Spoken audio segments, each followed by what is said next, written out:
Aku perasan satu brother ni dia post duit wallet dia negatif sampai berapa ribu. Aku tak pasti, aku tak sure sangat apa yang betul-betul berlaku dengan akaun dia.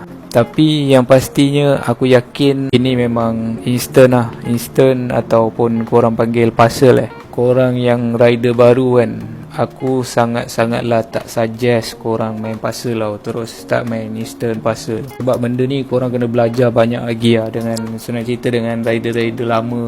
Korang belajar dengan orang yang biasa main puzzle ni kan. Sebab tu kalau korang tengok aku punya video apa semua, aku tak ada hantar puzzle, aku tak ada hantar instant. Aku tak nak ajar benda ni sebab aku pun tak pro. So kalau korang jenis yang nak main juga puzzle instant, aku sangat tekankan korang pergi belajar dengan orang lama yang biasa main dah puzzle instant ni kan.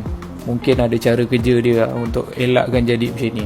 Sebab mana-mana company pun barang hilang kau kena tanggung sendiri. Sebab kau pun entah mana joki ke apa ke kan, takkan Shopee nak tanggung semua tu kalau hilang.